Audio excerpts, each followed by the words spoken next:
Hello mga bro, yata karon para mo share ta sa atong idea about sa atong GCash app nga dili ma-open kung ang iyong phone rooted. So first, namlay atong bro nga nangutana unsaon kuno pag disable sa ilang security. So ato sang i-check kung okay ba ang safety net. Okay man siya. So nagtatanong tayo kung bakit ayaw pa rin mag-open yung GCash app natin kahit yan yung tumatatak sa cellphone natin. So i-check ko muna kung rooted ba talaga yung cellphone ko. Yan, rooted. So first thing to do, punta tayo sa Majes. So check natin kung nandito ba to sa Imico. Dapat naka-install yan. Dapat 0.7.3 yung systemless host. Nasa setting yan. Dito yan. Yan, systemless host. Tapos yung universal tip, yan, tumatatak naman yung GCash app notification. Tapos dito sa universal safety net fix, dapat naka-install din yan. Dapat tandaan nyo yung version nya 2.4.0. Nasa GitHub yan lahat. Yung sa Next, dapat version 4 0.8.1. dapat yung apat na yan nandyan. So check muna natin yung GCash natin kung ma-open ba o hindi.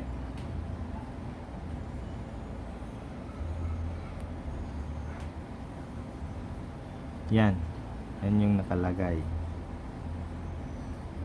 Yan, hindi ka makaka-open kasi restricted yung GCash app mo. So ganito lang, punta tayo sa Google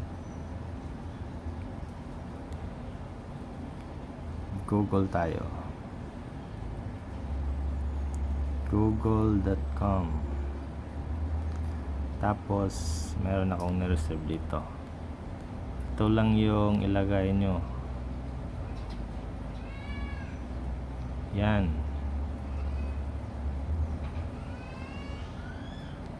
copy lang yan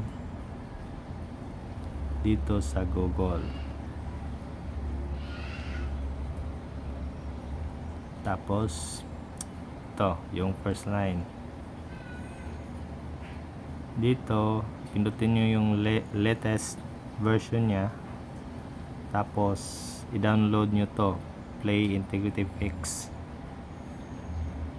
Download. Tapos yan, na-download na. Punta kayo dito sa Majes. Dito sa module, pindutin nyo yung install from storage. Tapos hanapin nyo yung dinownload nyo. Sa akin kasi dito lang yon, Play Integrity. Yan yung version nya, 9.9 version. Tap nyo yung okay. Tapos yan, done. Reboot na. Tingnan nyo yung time ko, 11:39. I-stop ko muna, tapos i-continue ko na lang kasi magre-reboot ito. 11.001. Ayan, bumalik na tayo. Tapos lang nag-reboot. Tingnan natin yung, balik ko muna sa JustNock.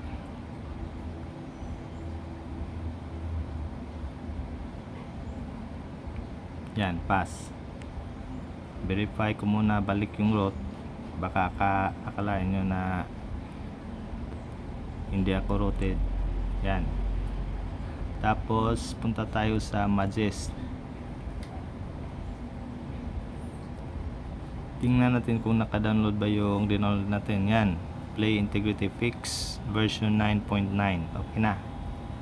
Tapos po tayo mag-open sa GCash natin. Siyempre, punta tayo dito sa setting natin. dapat i-clear muna natin yung GCash natin. Pwede ding reinstall natin. App management tayo, app list. Tapos hanapin natin yung GCash.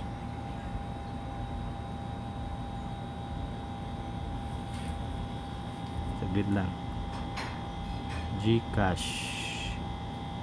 Ito. Open tayo sa storage usage. Clear natin. Basta tong data. Yan. Okay na. So, balik tayo dito sa Magest. Punta tayo sa home. Setting tayo. Babaw. Sa baba. Sa taas pala. Sinyalan ng Bisaya. Tapos, punta tayo sa configuration deny list. Tingnan natin kung naka-check ba yung GCash natin. Yan, naka-check yan. Pwede yan. I-check na lang natin yan lahat. Para happy. Yan, okay na yan. Okay na. Kompleto na lahat. Tapos, open tayo sa GCash natin. Kung gagana ba talaga siya.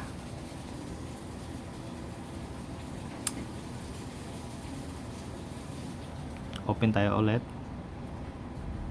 Yan.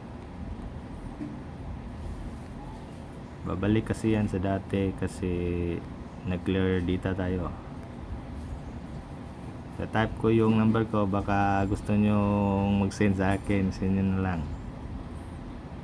pang dagdag allowance. Yan.